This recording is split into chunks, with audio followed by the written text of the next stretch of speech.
Guys, so I had a fire, let's see, at about, what, 7:30, 8 o'clock last night.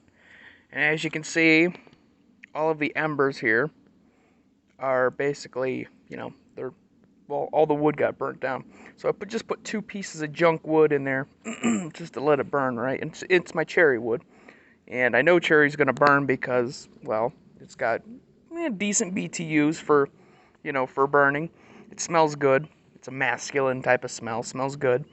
But also, it dries really quick. So you don't really have to worry about it being wet unless you were to, unless you, say, cut down the tree an hour ago and then threw it on. Then it might be still wet. But to kind of show you the importance of safety when it comes to fire pits, right, is I had this going at about 7:30, 8 o'clock at night. Now, of course, I used gas, and I also did use, liquid gasoline, but I also had little bits of pieces of some still damp oak wood that I threw in there, and I threw a good bit of cherry wood in there. And I also used some green wood from my oak, which I didn't think that was going to burn very good. But as you can see, it's still hot. Like if I put my hand right here, that's hot. So I know that that's above 150 degrees Fahrenheit. I got up, 10 o'clock today. Just looked at it, and I was just about to dump out the ashes. But lo and behold, it is still hot. Like it's visibly hot. So obviously I can't do that. So this is just a this is just a safety thing, just to show you the importance of embers and how people to deal with how people deal with like forest fires and wildfires and stuff is like, look at this. See how it's burning now? Like I just put that on about maybe 5-10 minutes ago at most. Look at it. It's already flaming. It's that dry, and it's just those embers absorbing that energy from the cherry wood. So this is just telling you how hot those embers still are. And so I have that wood over there, which is oak, and then like these are red oaks. I got like a maple in the distance there, and then some other. Most of it's red pine, but I have like I think that one's like a maple, and then most of it's like 99% pine, and then all that over there that I have chopped on the first layer of that is oak.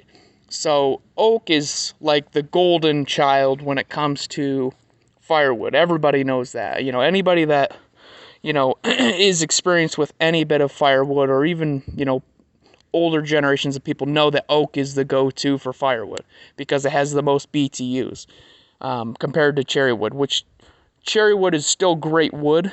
Because it dries out so much more quickly than oak does.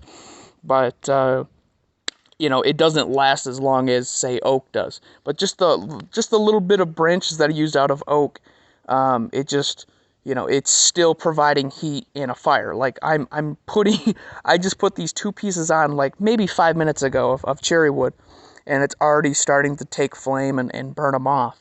And the reason why I put those in is just because they were junk pieces of cherry wood that people wouldn't want.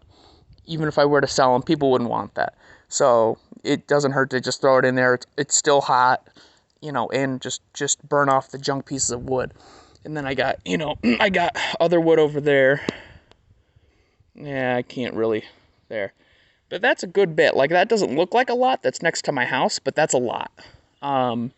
Just out of one tree, and then I have more over here to the left of my my wood splitter.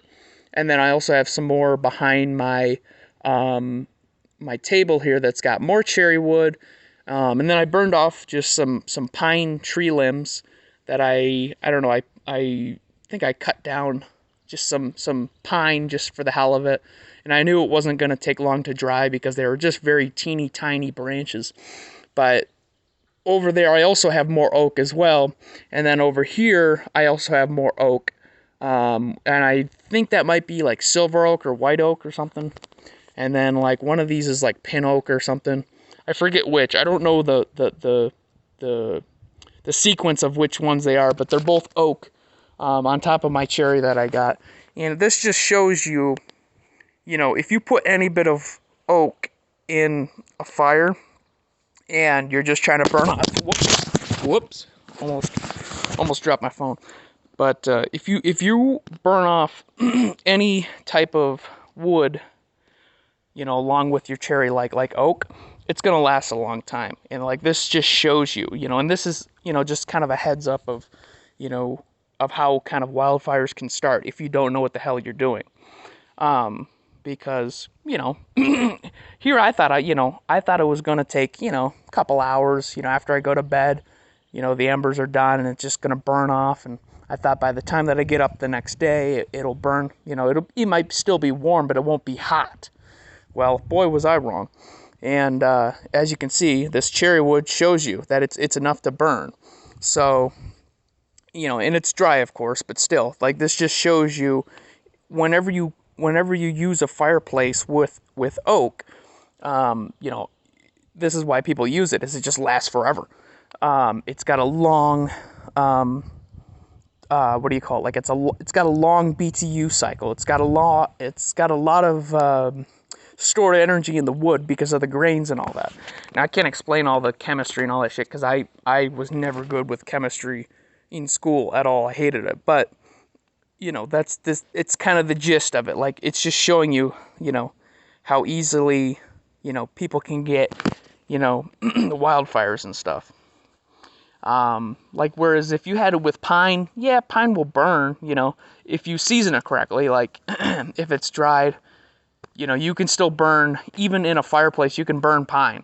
Don't let people say that you can't burn pine. You can burn pine, but you have to have it seasoned. So, like, say if I wanted to cut down say, for example, I wanted to cut down a couple pine trees, right? Well, I could cut them down, but I can't burn them immediately. I mean, for the most part, you can't burn these because they're just wet. And even some of the oak pieces that I did throw in here last night, they were wet. They were actually steaming. I could hear them vaporizing the sap in the actual wood, but they still burned. And it just shows you that the coals from the actual oak now are, still burning. So that just shows you how much energy oak has for firewood and for fires and everything else. And on top of that, it smells good. It sells great. Makes great furniture and veneer and all that stuff. Veneer quality lumber. But just shows you how much energy is stored in the actual wood. And I just think that was kind of cool. My favorite element of all the elements on the earth is fire. Don't call me an arsonist or anything like that. I'm not. I just like fire. It's my favorite element.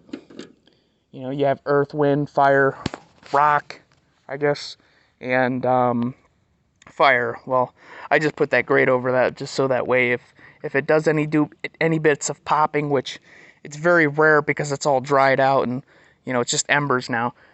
But it'll cover that so that nothing comes out and catches flame on woods and shit and and creates fires. But yeah, that I thought was just kind of an interesting thing to share because people don't realize even after you're done with a campfire, even a day later, it still can be hot. Sometimes it's warm, it's lukewarm, and then other times it's actually hot. Mine was hot. And if you put your hand here for several seconds, and if it burns your hand, well, it's over 150 degrees. Because it takes, I think, 150 degrees or more to burn the human hand, to burn human skin. So it's definitely above that. I mean, it just burnt one of my things of cherry wood. Now it's turning that into char, and it's also starting to turn on my other junk piece of cherry wood, and that's starting to, I forgot how to talk. That's starting to take foot too. So just shows you, if you don't know what you're doing with campfires, then you could easily have an accidental wildfire. Just something to share, and I thought that was kind of cool to put on my channel. But yeah, just kind of cool.